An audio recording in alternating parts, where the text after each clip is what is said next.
राधे राधे दोस्तों आज के इस वीडियो में हम एक ऐसी हैरतगज कहानी के बारे में जानेंगे जिसे सुनकर शायद आप भी चौंक जाएंगे। हम बात कर रहे हैं द्वापर युग की, जब पांडवों ने श्री कृष्ण से पूछा कि कैसा होगा कलयुग, क्या होगा कलयुग में। तब श्री कृष्ण ने कलयुग के बारे में क्या उत्तर दिया होगा पांडवों को, आज की इस वीडियो में हम यही जानेंगे। इससे पहले अगर आपने अभी तक मेरे इस channel Radha Krishna our soul को सब्सक्राइब नहीं किया है तो प्लीज़ मेरे इस चैनल को सब्सक्राइब कीजिए। हम बात कर रहे हैं जब 5 पांडवों को वनवास हो गया था। वनवास जाने से पूर्व पांडवों ने भगवान श्री कृष्ण से कहा, हे श्री कृष्ण, अभी यह द्वापर का अंत काल चल रहा है, आप हमें बताइए कि आने वाले कलयुग में कली काल की चाल या गति क्या होगी, कैसी होगी।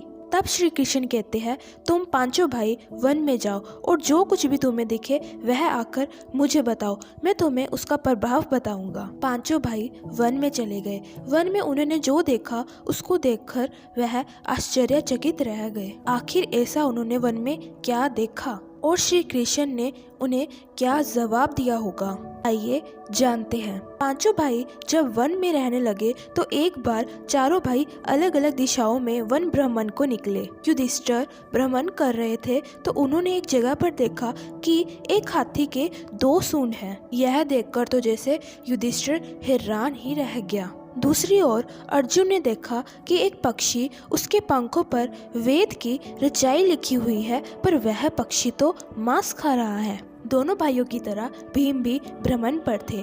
भीम ने जो देखा वह भी आश्चर्यजनक था। उन्होंने देखा कि गाय ने बछड़े को जन्म दिया है। जन्म के बाद वह बछड़े को इतना चाट रही है कि बछड़ा लहूलुहान हो गया। उधर सहदेव ने देखा कि 6-7 कुएं हैं। आसपास के कुओं में तो पानी है, किंतु बीच का कुआं खाली है। बीच का कुआं गहरा भी है, फिर भी पानी नहीं है। उन्हें यह देखकर घोर आश्चर्य हुआ कि ऐसा कैसे हो सकता है। नकुल भी भ्रमण पर थे और उन्होंने भी एक आश्चर्यजनक घटना देखी। नकुल ने देखा कि एक पहाड़ के ऊपर से एक बड़ी सी शिला लुढ़कती हुई आती है और कितने ही वृक्षों को टकराकर उनको नीचे गिराते हुए और आगे बढ़ जाती है। विशालकाय वृक्षों भी उसे रोक ना सके। इसके अलावा वह शिला कितनी ही अन्य शिलाओं के साथ टकराई, पर फिर भी वह रुकी नहीं। अंत में एक अत्यंत छोटे पौधे का स्पर्श होते ही वह स्थिर हो गई। पांचों भाइयों का जब वनवास पूरा हुआ तो वह तुरंत श्री कृष्ण के पास गए। सबसे पहले युधिष्ठिर ने श्री कृष्ण से कहा कि मैंने तो पहली बार 2 सूंड वाला हाथी देखा है, यह मेरे लिए बहुत ही आश्चर्यजनक था। तब श्री कृष्ण कहते हैं, हे धर्मराज, अब तुम कलिकाल की सुनो। कलयुग में ऐसे लोगों का राज्य होगा जो दोनों ओर से शोषण करेंगे, बोलेंगे कुछ और करेंगे कुछ, मन में कुछ और होगा और धर्म में कुछ और ही होगा। ऐसे ही लोगों का राज्य होगा कलयुग में। युधिष्ठिर के बाद अर्जुन ने कहा कि मैंने जो देखा वह तो इससे भी कई ज्यादा आश्चर्यजनक था।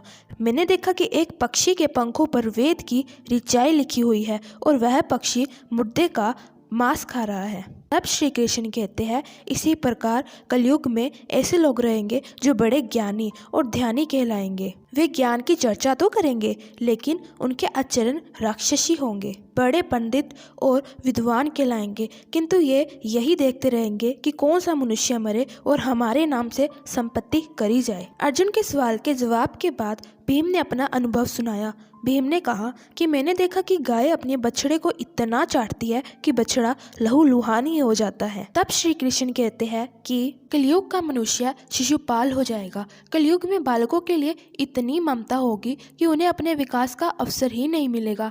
मोह माया में ही घर बर्बाद हो जाएगा। किसी का बेटा घर छोड़कर साधु बनेगा तो हजारों व्यक्ति दर्शन करेंगे, किंतु यदि अपना बेटा साधु बनता होगा तो रोएंगे कि मेरे बेटे का क्या होगा। कलयुग में इतनी सारी ममता होगी कि उसे मोह माया और परिवार में ही बांध कर रखेंगे। भीम के बाद सहदेव ने पूछा कि हे श्री कृष्ण, मैंने जो देखा उसका क्या मतलब है। मैंने यह देखा कि 5-7 भरे कुएं के बीच का कुआं एकदम खाली है, जबकि ऐसा कैसे संभव हो सकता है। तब श्री कृष्ण कहते हैं कि कलयुग में लोग लड़के और लड़की के विवाह में, मकान के उत्सव में, छोटे बड़े उत्सवों में तो लाखों रुपए खर्च कर देंगे, परंतु पड़ोस में ही यदि कोई भूखा प्यासा होगा तो वह यह नहीं देखेंगे कि उसका पेट भरा है या नहीं। उनका अपना ही सगा भूख से मर जाएगा तो वह देखते रहेंगे। दूसरी ओर मौज, मदिरा, मांस भक्षक, सुंदरता और व्यसन में पैसे उड़ा देंगे, किंतु किसी के दो आंसू पोंछने में उनकी रुचि न होगी।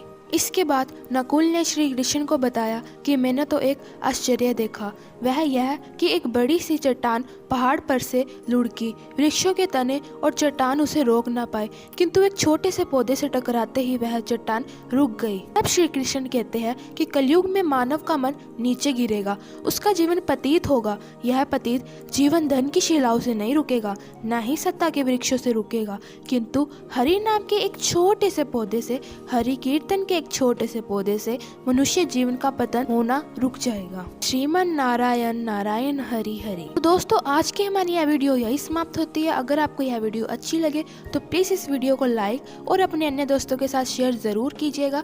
बेल आइकन को ऑन कर दीजिएगा ताकि आने वाली वीडियो पहुंचे सबसे पहले आप तक। अगली वीडियो जल्दी अपलोड होगी, तब तक के लिए राधे राधे।